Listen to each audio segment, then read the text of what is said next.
যোৱাকালি যেটো ঘটনা হৈছে এই ঘটনাৰ বিষয়ে গভৰ্ণমেণ্টৰ ফালৰ পৰা এটা কমিশনাৰ লেভেলৰ ইনকুৱাৰী অৰ্ডাৰ কৰা হৈছে আৰু আমি আশা কৰিছোঁ যে এই ইনকুৱাৰীটো খুব সোনকালে শেষ হ'ব আৰু যেটো ৰাইজৰ মনত এটা ভাৱ আছে এই গোটেইখিনি ক্লিয়াৰ হ'ব ইয়াত যেটো মই ইয়াত আহিছোঁ কোহৰাৰ পৰা মই যোৱাকালি কোহৰাত আছিলোঁ কোহৰাৰ পৰা ইয়াত আহিছোঁ আহি মই ইতিমধ্যে আমাৰ পুলিচৰ যিখিনি বিষয়াসকল যোৱাকালি এই ঘটনাত আছিলে তেওঁলোকৰ লগত কথা পাতিছোঁ তেওঁলোকৰ পৰা আমি গোটেই কথাটো শুনিছোঁ ইন দ্য মিন টাইম সেইটোৰ ভিত্তিত যেটো মই মোৰ এছেছমেণ্ট এইটো আজি ইয়াৰ পৰা গৈ মই মাননীয় সঞ্চালক প্ৰধান ডাঙৰীয়াক আৰু গৃহ বিভাগ অৱগত কৰিম আৰু তাৰ পিছত আমি নেক্সট আমি কি ষ্টেপ ল'ব লাগে এইখিনি ল'ম যেটো ইনভেষ্টিগেশ্যন ইয়াত হৈ আছে এই ইনভেষ্টিগেশ্যনৰ বিষয়ে যিখিনি ডাইৰেকশ্যনছ দিব লগা আছে এইখিনি দিয়া হৈছে যিখিনি ইয়াত সিজাৰ হৈছে এইখিনি সিজাৰ ফৰেনচিক এনালিচিছৰ কাৰণে যাব আৰু ফৰেনচিক এনালিচিছৰ পৰা যেটো ৰিপৰ্ট আহিব এইটো ভিত্তিত এই ইনভেষ্টিগেশ্যনটো খুব সোনকালে শেষ কৰিবলৈ তদন্তকাৰী আৰক্ষী বিষয়াসকলক কোৱা হৈছে যেহেতু আপুনি প্ৰদীপ বনিয়াক আপুনি সোধা পোছা কৰিছে প্ৰদীপ বনিয়াৰ ফালৰ পৰা কেনে ধৰণৰ মন্তব্য আপোনালোকে পালে প্ৰদীপ বনিয়া ইয়াত এটা FIR দিছে FIR আপোনালোকে থানাৰ পৰা ল'ব পাৰে তেওঁলোক তেওঁৰ কোৱা কথা সেইটোৱে স্যাৰ বিগত সময়ত নগাঁৱৰকে বহু এনকাউণ্টাৰ কৰিছে বহু কুখ্যাত অপৰাধীকো ধৰিছে নগাঁৱৰকে ভাল কামো কৰিছে আমি কিন্তু সমস্যা কৰিছোঁ যোৱাকালি যিটো ঘটনা হ'ল এণ্টি নাৰ্কটিক স্কোৱাডৰ প্ৰদীপ বনিয়া নামৰ বিষয়াগৰাকী স্যাৰ যদি গুলি নকৰা হ'লে হয়তো এনেকুৱা এটা গতিকে তেওঁৰ বিৰুদ্ধে শাস্তি লোৱা হ'ব নাই মানে মোৰ পাৰ্চনেল ভিউ সেইটোত কৈছোঁ যে যেটোকে অলৰেডি ইনকুৱাৰী এটা গভৰ্ণমেণ্টৰ ফালৰ পৰা অৰ্ডাৰ কৰা হৈছে তাৰ ওপৰত মই এতিয়া একো ক'ব খোজা নাই কাৰণ এইটো ইনকুৱাৰীক ইনফ্লুৱেঞ্চ কৰাৰ নিচিনা হ'ব ইনকুৱাৰী ৰিপৰ্ট আহক ছেকেণ্ড মই এটা কথা ভাবোঁ যে যেটো ইয়াত অপাৰেশ্যন চলি আছে এই বিষয়ে মই অলৰেডি SP সাহেবৰ লগত আলোচনা কৰিছোঁ যদি ক'ৰবাত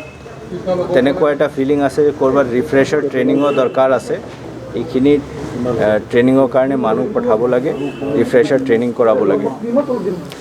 মোৰ এক্সপিৰিয়েঞ্চৰ পৰা মই এটা কথা ক'ব বিচাৰিছোঁ ফায়াৰিং অৰ্ডাৰ যিমান ইম্পৰ্টেণ্ট হয় তাতকৈ বেছি ইম্পৰ্টেণ্ট হ'ল ফায়াৰিং কণ্ট্ৰল অৰ্ডাৰ চ' এই বিষয়ে যদি আমি ক'ৰবাত শ্বৰ্টকামিং পাইছোঁ আৰু যদি ইনকুৱাৰী কমিশ্যনো তেনেকুৱা ইনকুৱাৰী কমিটিও ঠিক তেনেকুৱা মন্তব্য কৰে তেতিয়া সেইটো কাৰণে যি একশ্যন ল'ব লাগে আমি ল'ম আৰু ৰিফ্ৰেছাৰ ট্ৰেইনিঙত যি দৰকাৰ আছে সেইটো আমি একশ্যন আমাৰ সেই বস্তুটো যিহেতু বিগত সময়ত নগাঁৱত কেইবাটাও এনকাউণ্টাৰ কোনো এজন ব্যক্তি এনকাউণ্টাৰ ৰিজাৰ্ভ ক্ল'জ কৰা নাই প্ৰদীপ বনিয়াক কিয় ৰিজাৰ্ভ ক্ল'জ কৰা হ'ল মানে ইয়াত যেটো যোৱাকালি ঘটনা হোৱাৰ পিছত যিখিনি ৰাইজৰ মাজত এটা প্ৰতিক্ৰিয়া সৃষ্টি হৈছে সেই প্ৰতিক্ৰিয়া সৃষ্টি হোৱাৰ পিছত আমি প্ৰতিক্ৰিয়াক আদৰণি জনাই এইখিনি কৰিছোঁ সেইকাৰণে ইনকুৱাৰী অৰ্ডাৰ কৰা হৈছে যেটোকে ৰাইজৰ মনত যিখিনি উদ্বেগ যিখিনি উত্তেজনা আছে এইখিনি এড্ৰেছ হওক আৰু